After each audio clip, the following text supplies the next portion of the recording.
ಪೂಜ್ಯರ ಧ್ವಜಾರೋಹಣದ ಮುಖಾಂತರ ರಥೋತ್ಸವ ಪ್ರಾರಂಭ ಆಗ್ತದೆ.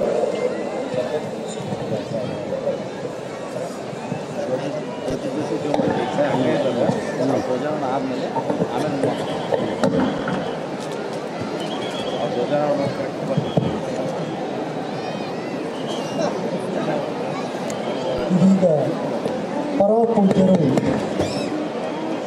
ರಥೋತ್ಸವದ ಚಾಲನೆಯನ್ನು ನೀಡಲಿಕ್ಕೆ ಧ್ವಜಾರೋಹಣವನ್ನು ನೆರವೇರಿಸ್ತಾ ಇದ್ದಾರೆ.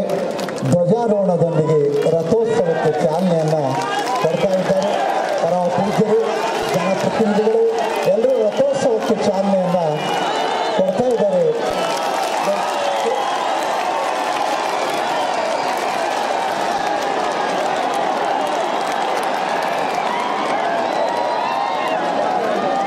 ಭಾರತೋತ್ಸವ ಅತ್ಯಂತ ರಾಜಗಾಂಭೀರ್ಯದಿಂದ ಸಾಗ್ತಾ ಇದೆ. ಗವಿಸಿದ್ಧರ ಭಕ್ತರು ಬಹಳ ಜಾಣರು. ಪರಮ ಶ್ರೀ ಗವಿಮಠ ಒಂದು ವಿನಂತಿಯನ್ನು ಮಾಡಿಕೊಂಡಿತ್ತು. ಈ ವರ್ಷ ರಥೋತ್ಸವಕ್ಕೆ ಬಾಳೆಹಣ್ಣನ್ನು ಅರ್ಪಿಸಬಾರದು ಅಂತೇಳಿ ಅದನ್ನು ಬಹಳಷ್ಟು ಜನ ಪಾಲಿಸಲಿಕ್ಕೆ ಸೇರಿ ತಮಗೆಲ್ಲ ಧನ್ಯವಾದಗಳನ್ನು ಹೇಳ್ತಾ, ಇದೀಗ ಈ ಜನಸ್ತೋಮವನ್ನು ಉದ್ದೇಶಿಸಿ ಕರ್ನಾಟಕ ಸರ್ಕಾರದ ಉಪಮುಖ್ಯಮಂತ್ರಿಗಳಾಗಿರ್ತಕ್ಕಂಥ ಮಾನ್ಯ ಶ್ರೀ ಡಿ.ಕೆ. ಶಿವಕುಮಾರ್ ಅವರು ಒಂದೆರಡು ಮಾತುಗಳನ್ನು ಹೇಳ್ತಾ ಇದ್ದಾರೆ.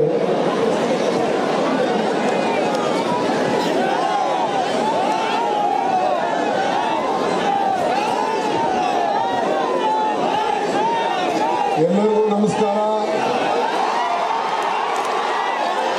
ಗವಿಸಿದ್ದೇಶ್ವರನಿಗೆ ಬಂಧುಗಳೇ,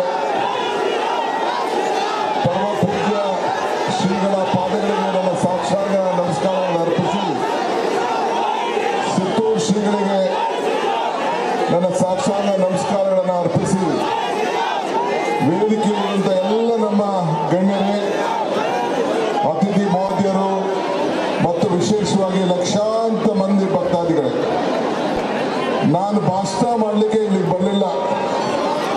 ಭಕ್ತನಿಗೂ ಭಗವಂತನಿಗೂ ವ್ಯವಹಾರ ನಡೆಯುವಂಥ ಸ್ಥಳ ದೇವಾಲಯ.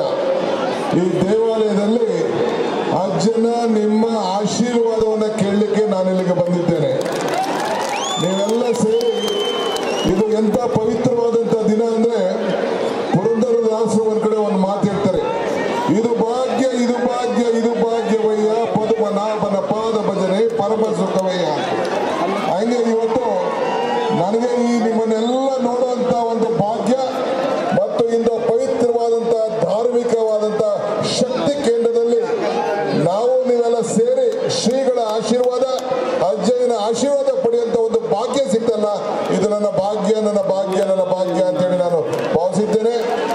ನೀವೆಲ್ಲ ಭಕ್ತಾದಿಗಳಿಗೆ ಅಜ್ಜಯ್ಯನ ಕೃಪಾ, ಸಿದ್ದೇಶ್ವರನ ಕೃಪಾ, ನೀವು ಏನು ಮನಸ್ಸಿನಲ್ಲಿ ಅನ್ಕೊಂಡು ಬಂದಿದ್ದೀರೋ, ಮರಕ್ಕೆ ಬೇರು ಎಷ್ಟು ಮುಖ್ಯನೋ ಮನುಷ್ಯನಿಗೆ ನಂಬಿಕೆ ಕೂಡ ಅಷ್ಟೇ ಮುಖ್ಯ. ಹಂಗೆ ನೀವೆಲ್ಲ ನಂಬಿ ಈ ಪವಿತ್ರವಾದಂಥ ಸ್ಥಳಕ್ಕೆ ಬಂದು ಈ ಜಾತ್ರೆಯಲ್ಲಿ ಪಾಲ್ಗೊಂಡು, ಈ ರಥೋತ್ಸವದಲ್ಲಿ ಪಾಲ್ಗೊಂಡು ಶ್ರೀಗಳ ಆಶೀರ್ವಾದ, ಅಜ್ಜನ ಆಶೀರ್ವಾದ, ಭಗವಂತನ ಆಶೀರ್ವಾದ ಇವನ್ನೆಲ್ಲ ಪಡಲಿಕ್ಕೆ ಒಂದು ಅವಕಾಶ ಸಿಕ್ಕಿದೆಯಲ್ಲ, ನಾವು ನೀವೆಲ್ಲರೂ ಧನ್ಯರು ಅಂತ ಹೇಳಿ ನನ್ನ ಮಾತನ್ನು ಮುಗಿಸ್ತೇನೆ. ನಮಸ್ಕಾರ.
ಧ್ವಜಾರೋಹಣದ ಮೂಲಕವಾಗಿ ರಥೋತ್ಸವಕ್ಕೆ ಅದ್ದೂರಿ ಚಾಲನೆ ಸಿಕ್ತು. ಇನ್ನು ಡಿಸಿಎಂ ಡಿಕೆಶಿ ಬಹಳ ಚುಟುಕಾಗಿ ಮಾತನಾಡಿದ್ರು. ಇಲ್ಲಿ ಭಾಷಣ ಮಾಡುವಂತ ಒಂದು ವೇದಿಕೆ ಅಲ್ಲ ಇದು. ನಾನೇನಿದ್ರು ಗವಿಸಿದ್ದೇಶ್ವರ ಅವರ ಆಶೀರ್ವಾದವನ್ನ ಪಡೆದು, ಜನರ ಆಶೀರ್ವಾದವನ್ನ ಪಡೆದು ಹೋಗೋಣ ಅಂತ ಬಂದೆ ಅನ್ನೋದಾಗಿ ಬಹಳ ಚುಟುಕಾಗಿ ತಮ್ಮ ಮಾತುಗಳನ್ನ ಮುಗಿಸಿದ್ರು.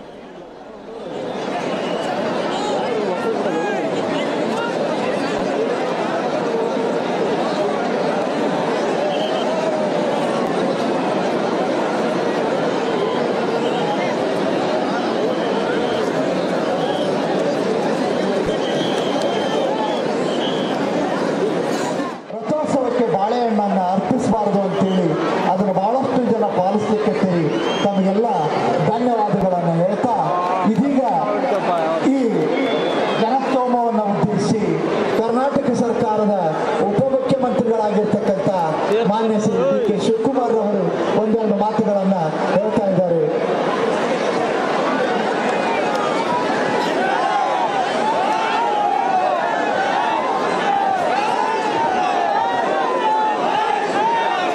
ಎಲ್ಲರಿಗೂ ನಮಸ್ಕಾರ.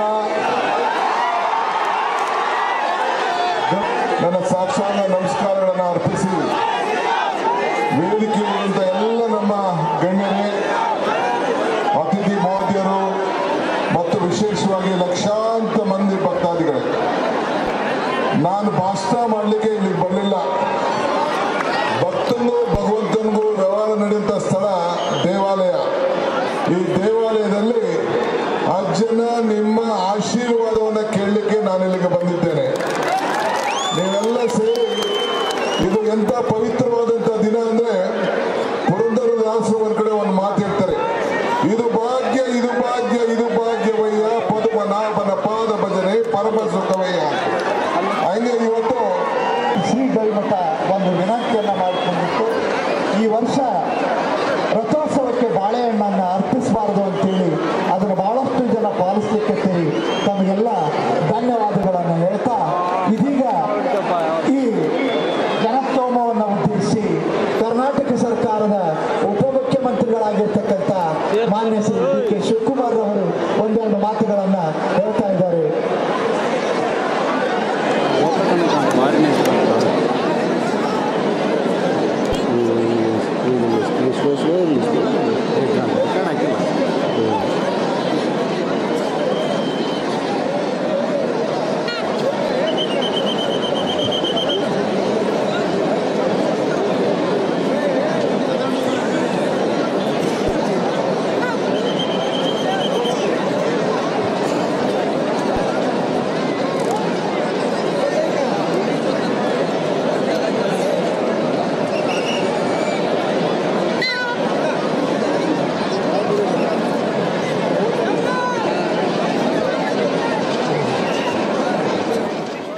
ಕಟ್ಟಡದ ಮೇಲೆ ನಿಂತಿರುವಂತ ಜನ, ಇನ್ನಷ್ಟೇ ಬಿಲ್ಡ್ ಆಗ್ತಾ ಇರುವಂತ ಕಟ್ಟಡದ ಮೇಲೆ ನಿಂತು ಜನ ರಥೋತ್ಸವವನ್ನ ವೀಕ್ಷಿಸ್ತಾ ಇದ್ದಾರೆ. ಯಾಕೆಂತ ಹೇಳಿದ್ರೆ ಅಲ್ಲಿ ಅಷ್ಟರ ಮಟ್ಟಿಗೆ ಜನಸಾಗರವೇ ಸೇರ್ಬಿಟ್ಟಿದೆ. ಪೊಲೀಸ್ ಸಿಬ್ಬಂದಿಗಳು ಕೂಡ ಇದ್ದಾರೆ, ಎಲ್ಲವನ್ನೂ ಕೂಡ ಸರಿಯಾಗಿ ಸಂಭಾಳಿಸ್ತಾ ಇದ್ದಾರೆ. ಎಲ್ಲರನ್ನೂ ಕೂಡ ಲಕ್ಷಾಂತರ ಸಂಖ್ಯೆಯಲ್ಲಿ ಭಕ್ತರು ಆಗಮಿಸಿದ್ದಾರೆ.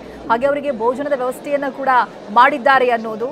ಬೇರೆ ಬೇರೆ ರೀತಿಯಾದಂತಹ ರೊಟ್ಟಿ, ಶೇಂಗಾ ಹೋಳಿಗೆ, ಮಾದಲಿ, ಅನ್ನ, ಸಾರು, ಈ ರೀತಿಯಾಗಿ ಬರೋ ಭಕ್ತರಿಗೆ ಊಟದ ವ್ಯವಸ್ಥೆಯನ್ನ ಕೂಡ ಬಹಳ ಅಚ್ಚುಕಟ್ಟಾಗಿ ಮಾಡಿದ್ದಾರೆ. ಜೊತೆಗೆ ಜಾತ್ರಾ ಮಹೋತ್ಸವವು ಕೂಡ ಯಾವ ರೀತಿಯಾಗಿ ನಡೀತಾ ಇದೆ ಅನ್ನೋದಾಗಿ ನೀವು ನೋಡ್ತಾ ಇದ್ದೀರಾ.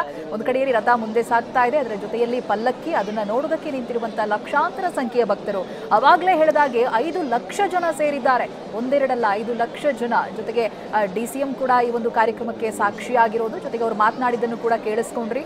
ಇದೀಗ ಆವರಣ ಮಾತ್ರ ಅಲ್ಲ, ರಥ ಮತ್ತೆ ಪಲ್ಲಕ್ಕಿ ಸಾಗುವಂತ ಆವರಣದ ಆಚೆಗೂ ಕೂಡ ಕಟ್ಟಡದ ಮೇಲೆ ನಿಂತು ಜನ ವೀಕ್ಷಿಸ್ತಾ ಇದ್ದಾರೆ. ದೇವರ ದರ್ಶನ ಸರಿಯಾಗಿ ಆಗಬೇಕು ಅನ್ನೋದು ಒಂದೇ ಉದ್ದೇಶ.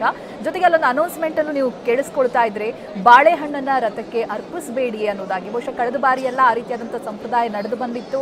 ಸಾಮಾನ್ಯವಾಗಿ ರಥೋತ್ಸವ ಸಂದರ್ಭದಲ್ಲಿ ರಥ ಸಾಗ್ತಾ ಇರಬೇಕಾದ್ರೆ ಹಣ್ಣನ್ನ ಅರ್ಪಿಸ್ತಾರೆ. ಆದ್ರೆ ಈ ಬಾರಿ ಕೊಡಬೇಡಿ ಅನ್ನೋದಾಗಿ ಹೇಳಿದ್ರು. ಅದನ್ನ ಪಾಲಿಸ್ತಾ ಇದ್ದೀರಾ ನೀವುಗಳು, ಧನ್ಯವಾದ ಅನ್ನೋದಾಗಿಯೂ ಕೂಡ ಅಲ್ಲಿನ ಆಯೋಜಕರು ಮಾತನಾಡ್ತಾ ಇದ್ರು. ಯಾವ ರೀತಿಯಾಗಿ ಬಹಳ ಅಚ್ಚುಕಟ್ಟಾಗಿ ಈ ಜಾತ್ರಾ ಮಹೋತ್ಸವವನ್ನು ಆಯೋಜಿಸಿದ್ದಾರೆ ಅನ್ನೋದಕ್ಕೆ ಇವೆಲ್ಲವೂ ಕೂಡ ಸಾಕ್ಷಿಯಾಗುತ್ತೆ. ಬಂದಿರುವಂತಹ ಭಕ್ತರು ಅಲ್ಲಿಯ ನಿಯಮಗಳೇನಿದ್ದಾವೆ ಅವೆಲ್ಲವನ್ನೂ ಕೂಡ ಪಾಲಿಸಿಕೊಂಡು ಮುಂದೆ ಸಾಗ್ತಾ ಇದ್ದಾರೆ. ಜೊತೆಗೆ ರಥೋತ್ಸವದಲ್ಲಿ ಬಹಳ ಹತ್ತಿರದಿಂದ ರಥಕ್ಕೆ ಕೈ ಜೋಡಿಸುವುದು ಅಂತ ಹೇಳ್ತಾರಲ್ಲ, ಆ ಅವಕಾಶ ಬಹಳ ಕಡಿಮೆ ಜನರಿಗೆ ಸಿಗುತ್ತೆ. ಆ ಸೇವೆಯನ್ನು ಕೂಡ ಮಾಡೋದನ್ನ ನೀವು ನೋಡ್ತಾ ಇದ್ದೀರಾ. ಪುಣ್ಯದ ಕೆಲಸ, ಪುಣ್ಯ ಪ್ರಾಪ್ತಿ ಆಗುತ್ತೆ ಅನ್ನುವಂಥದ್ದು ಕೂಡ ಮಾತುಗಳಿದಾವೆ. ಹಾಗಾಗಿ ಆಯೋಜಕರು ಜೊತೆಗೆ ಅಲ್ಲಿರುವಂತಹ ಭಕ್ತರು ಅದಕ್ಕಾಗಿಯೂ ಕೂಡ ಕಾಯ್ತಾ ಇರ್ತಾರೆ. ಜೊತೆಗೆ ದೇವರ ದರ್ಶನಕ್ಕಾಗಿಯೂ ಬಂದಿರುವಂತಹ ಲಕ್ಷಾಂತರ ಭಕ್ತರನ್ನ ನಾವು ನಿಮಗೆ ತೋರಿಸ್ತಾ ಇದ್ದೀವಿ. ಕೊಪ್ಪಳ ಗವಿಸಿದ್ದೇಶ್ವರ ಅರ್ಜುನ ರಥೋತ್ಸವಕ್ಕೆ ಚಾಲನೆ ಸಿಕ್ಕಾಯಿತು. ಜೊತೆಗೆ ಬಂದಿರುವಂತಹ ಭಕ್ತರು ಅರ್ಜುನ ಆಶೀರ್ವಾದವನ್ನು ಕೂಡ ಪಡೆಯುವಂತಹ ಪ್ರಯತ್ನದಲ್ಲಿರೋದು ನಾವು ನೋಡ್ತಾ ಇದ್ದೀವಿ. ಕೈ ಮುಗಿದು ಪ್ರಾರ್ಥಿಸ್ತಾ ಇದ್ದಾರೆ. ಲಕ್ಷಾಂತರ ಸಂಖ್ಯೆಯ ಜನ ಸೇರಿದ್ದಾರೆ. ಅವರಿಗೆ ಯಾವುದೇ ರೀತಿಯಾದಂತಹ ಸಮಸ್ಯೆಗಳು ಆಗಬಾರದು ಅನ್ನೋದಾಗಿ. ಯಾಕಂತೇಳಿದ್ರೆ ಒಂದಿನ ಮುಂಚಿತವಾಗಿ ಬಂದು ಕಾಯೋರಿದ್ದಾರೆ, ಎಲ್ಲೆಲ್ಲಿಂದನೂ ಬರ್ತಾರೆ. ಕೇವಲ ಆ ಒಂದು ಸ್ಥಳಕ್ಕೆ ಸೀಮಿತವಾಗಿರುವಂತಹ ಭಕ್ತರು ಮಾತ್ರ ಅಲ್ಲ, ಗವಿಸಿದ್ದೇಶ್ವರ ಮಹಾರಥೋತ್ಸವ ಅಂತ ಹೇಳಿದ್ರೆ ರಾಜ್ಯ ಎಲ್ಲ ಕಡೆಯೂ ಕೂಡ ಇದರ ಒಂದು ಸುದ್ದಿ ಇದ್ದೇ ಇದೆ. ಹಾಗಾಗಿ ಬೇರೆ ಬೇರೆ ಕಡೆಗಳಿಂದ ಭಕ್ತರು ಬರ್ತಾರೆ. ಅವರೆಲ್ಲರೂ ಕೂಡ ಬೇಕಿರುವಂಥ ವ್ಯವಸ್ಥೆಗಳು, ಸೇರಿರುವಂಥ ಲಕ್ಷಾಂತರ ಭಕ್ತರಿಗೆ ಬೇಕಿರುವಂಥ ಊಟದ ವ್ಯವಸ್ಥೆ ಎಲ್ಲವೂ ಕೂಡ ಬಹಳ ಅಚ್ಚುಕಟ್ಟಾಗಿ ಅಲ್ಲಿಯ ಆಯೋಜಕರು ನಡೆಸಿಕೊಟ್ಟಿದ್ದಾರೆ. ಈಗ ನಾವು ನೋಡ್ತಾ ಇರೋದು ಅಲ್ಲಿಯ ದೃಶ್ಯಗಳು. ರಥೋತ್ಸವದಲ್ಲಿ ಭಾಗಿಯಾದಂಥ ಭಕ್ತರ ಸಂಖ್ಯೆಯನ್ನು ನೋಡ್ತಾ ಇದ್ದೀವಿ. ಕುಣಿದು ಕುಪ್ಪಳಿಸ್ತಾ ಇದ್ದಾರೆ. ಭಕ್ತಿ ಗೀತೆಗಳಿಗೆ ಕುಣಿದು ಕುಪ್ಪಳಿಸ್ತಾ ದೇವರ ನಾಮಸ್ಮರಣೆಯನ್ನ ಮಾಡ್ತಾ ಇದ್ದಾರೆ. ಅರ್ಜುನ ಕೃಪೆಗೆ ಪಾತ್ರರಾಗೋದಕ್ಕೆ ಬಂದಿರುವಂತಹ ಲಕ್ಷಾಂತರ ಜನರ ದೃಶ್ಯವನ್ನು ನಾವು ತೋರಿಸ್ತಾ ಇದ್ದೀವಿ. ಪಲ್ಲಕ್ಕಿ ಹೊತ್ತು ಮುಂದೆ ಸಾಗ್ತಾ ಇದೆ, ರಥ ಮುಂದೆ ಸಾಗ್ತಾ ಇದ್ರೆ ಕೈ ಮುಗಿದು ನಿಂತಿರುವಂತಹ ಭಕ್ತರ ಸಂಖ್ಯೆಯನ್ನು ನಾವಿಲ್ಲಿ ನೋಡಬಹುದಾಗಿದೆ.